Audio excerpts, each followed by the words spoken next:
আপনি যদি ট্রেডিং করেন তাহলে নিশ্চয়ই এই অনুভূতিটা চেনেন। চার্ট দেখে এন্ট্রি নিলেন, সব ঠিকঠাক ছিল, কিন্তু ভয়ে বা লোভে ট্রেডটা নষ্ট করে ফেললেন। এটা স্ট্র্যাটেজির সমস্যা না, এটা মাইন্ডসেটের সমস্যা। আজকের ভিডিওতে আমরা কথা বলবো কিভাবে একজন ট্রেডার তার মস্তিষ্ককে প্রশিক্ষণ দিয়ে বাজারের সবচেয়ে বড় শত্রু নিজের আবেগকে নিয়ন্ত্রণ করতে পারে। বেশিরভাগ ট্রেডার মনে করেন সমস্যাটা হলো ভালো স্ট্র্যাটেজি না জানা, ইন্ডিকেটর ঠিকমতো ব্যবহার না করতে পারা। কিন্তু বাস্তবতা হলো 90% ট্রেডিং ব্যর্থতার পেছনে থাকে মানসিক কারণ।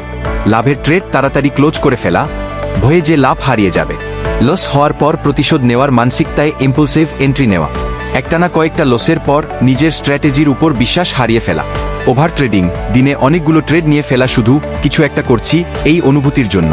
এগুলো কোনো এক সমস্যা না, এগুলো একটা প্যাটার্ন। আর প্যাটার্ন ভাঙা যায় সচেতন অনুশীলনের মাধ্যমে।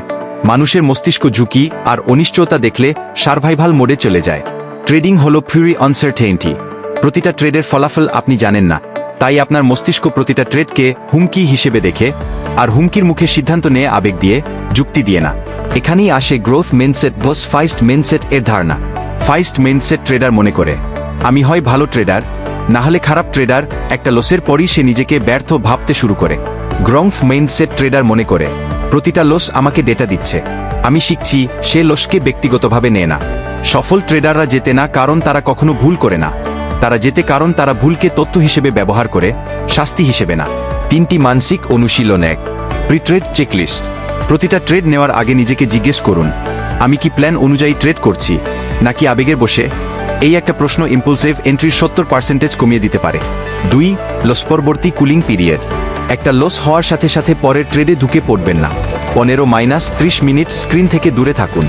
এই সময়টা আপনার মস্তিষ্ককে প্রতিশোধ মোড থেকে বের করে আনার জন্য জরুরি।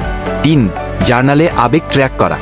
শুধু এন্ট্রি এক্সিট প্রাইস না, লিখে রাখুন ট্রেড নেওয়ার সময় আপনি কি অনুভব করছিলেন। সময়ের সাথে এই প্যাটার্ন আপনাকে দেখাবে কোন পরিস্থিতিতে আপনি সবচেয়ে বেশি ভুল করেন। মনে রাখবেন, বাজারে টিকে থাকা মানেই জেতা না, বাজারে টিকে থাকা মানেই ধৈর্য ধরে শেখার সুযোগ পাওয়া। যে ট্রেডার তার মূলধন এবং মানসিকতা দুটোই রক্ষা করতে জানে, সেই দীর্ঘমেয়াদে টিকে থাকে। আজকের 3টা অনুশীলন, pre trade checklist, cooling period আর ইমোশন জার্নালিং, এই সপ্তাহেই আপনার ট্রেডিং রুটিনে যোগ করুন। কমেন্টে লিখুন আপনার সবচেয়ে বড় মানসিক চ্যালেঞ্জ কোনটা, ভয়, লোভ নাকি প্রতিশোধ পরাজনতা। তাহলে আজ এই পর্যন্তই। ভিডিওটা ভালো লাগলে চ্যানেল সাবস্ক্রাইব করে রাখুন, কারণ সামনে আসছে আরও ডিটেইলড ট্রেডিং সাইকোলজি সিরিজ।